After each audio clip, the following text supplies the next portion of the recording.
नमस्कार, जय माता दी। मैं हूँ आपकी अपनी लाइफ डिज़ाइनर जीतू आचार्य। 4 पहर की पूजा इस बार महाशिवरात्रि पर ज़रूर कीजिएगा।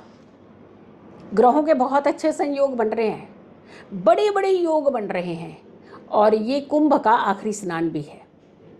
शिव चालीसा शुरू करना हो तो इस दिन आप कर सकते हो, शिव स्तोत्र पढ़ना हो तो इस दिन आप कर सकते हो, शिव पुराण आपने पढ़ना शुरू करना हो तो इस दिन अध्ययन शुरू कर सकते हैं आप।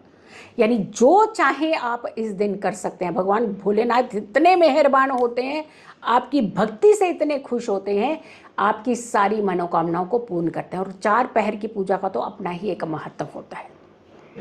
हर पहर अपने आप में एक महत्वता रखता है। लेकिन अगर 4 पहर की पूजा नहीं कर पा रहे हैं तो रात्रि जागरण करके देख लीजिएगा इस बार के। जो जागोगे तो बहुत कुछ पाओगे, सोओगे तो खोते रह जाओगे। यानी कहने का मतलब है कि पाना है कुछ तो समर्पित भाव रखना ही पड़ता है, समर्पण होना ही चाहिए।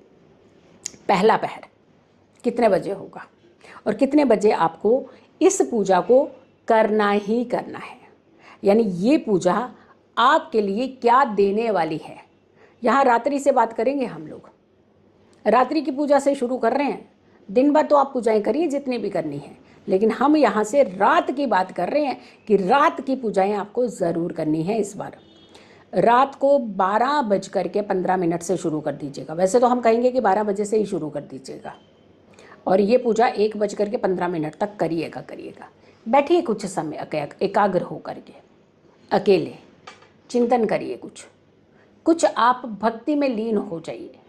कई बार हम इतनी उथल पुथल की ज़िंदगी में होते हैं तो हमें लगता है कि कहीं भी हमें शांति की प्राप्ति नहीं हो रही। सब कुछ है जीवन में, लेकिन फिर भी कोई एक ऐसी तकलीफ़ है जो आपको जीने नहीं दे रही है, सुकून नहीं है लाइफ में। और सुकून बहुत ज़रूरी होता है, शांति बहुत ज़रूरी होती है। मन का शांत होना यानी आपकी हर चीज़ के अंदर सुख प्रदान करना। रात की पूजा शुरुआत कर दीजिए यहीं से ही। और वैसे तो अब पूरी रात ये जो रात्रि वालों के लिए उनकी बात कर रहे हैं, ये तो हमने रात्रि की पूजा में बता दिया। इतना तो ज़रूर एटलीस्ट करिएगा, मिनिमम इतनी तो ज़रूर कीजिएगा। अब पहले पहर की पूजा पे चलते हैं हम लोग। शाम को 6:42 से लेकर के 9:45, 6:42 से 9:45 रात्रि तक अगर कर सके तो इसी बीच आप अभिषेक भी कर सकते हैं, आप शिव चालीसा पढ़ सकते हैं, ओम नमः शिवाय मंत्रों के जाप कर सकते हैं, सिर्फ ओम ध्वनि के जाप कर सकते हैं आप। तो यानी जो चाहें, जो माध्यम आप ढूंढना चाहें, घर के अंदर शिव चालीसा लगा लीजिए, आप भक्ति कीजिए, आप ढोलक नगाड़े बजा करके आप पूजा कर सकते हैं। यानी जो आप माध्यम चुने, बट भक्ति में लीन हो जाइएगा इस समय। फिर दूसरे पहर की बात करते हैं। ये आपका 9:47 से ये शुरू हो जाएगा और 12:50 तक, ये मध्य रात्रि में पहुंच गए आप। 9:47 से 12:50 तक आप इस पूजा को करिएगा। अभिषेक भी कर सकते हैं इस समय, लेकिन पूजा भक्ति भी कर सकते हैं आप। भक्ति का सोर्स आप देख लीजिए आपको क्या करना है। हम तो कहेंगे ओम नमः शिवाय मंत्रों के जाप करिए, सबसे बेस्ट माने जाएंगे। लेकिन इसके अलावा जो साधन आप ढूंढना चाहें वो कर सकते हैं।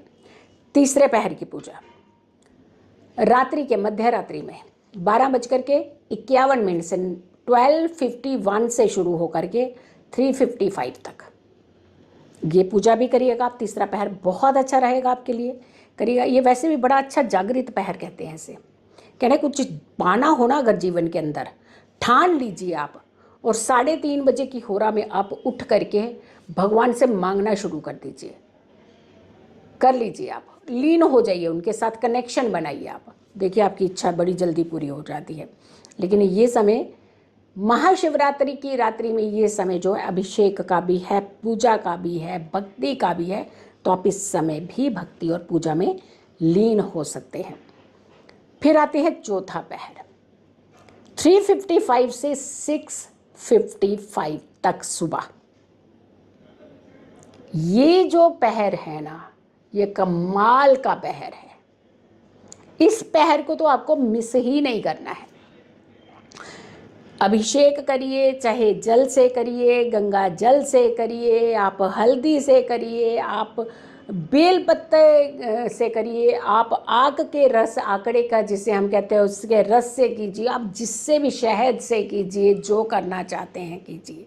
लेकिन इस समय पूजा भक्ति ज़रूर कीजिएगा। ये वो समय है जो चमत्कारी समय आपके लिए हो सकता है, इसे मिस बिल्कुल मत करिएगा। शिव स्तोत्र पढ़िए आप इस दिन, और शिव स्तुति करिए, आप शिव चालीसा पढ़िए, आप ओम नमः शिवाय मंत्रों के जाप करिए, आप शिव पुराण पढ़िए, आप जो करना चाहते हो इस पीरियड के अंदर ज़रूर करिएगा। भगवान भोलेनाथ का स्मरण खूब दिल खोल करके कीजिएगा, माँ पार्वती का ध्यान कीजिएगा, पूरे शिव परिवार का ध्यान कीजिएगा।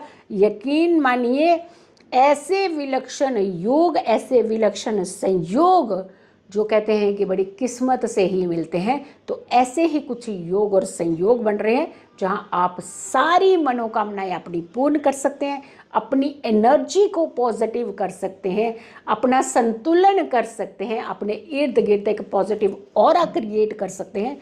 तो ये उपाय आप ज़रूर कीजिएगा और इस वीडियो को ज़रूर शेयर भी कीजिएगा। बहुत सारे लोगों तक इस वीडियो को ज़रूर पहुंचाइएगा। हमारी आने वाली सारी वीडियो को आप ज़रूर देखें। खुश रहें, स्वस्थ रहें, पॉजिटिव रहें। पॉजिटिव रहते हैं तो हर समस्या से हम दूर रहते हैं। जल्दी हाजिर होंगे एक अच्छे वीडियो के साथ। तब तक के लिए नमस्कार, जय माता दी।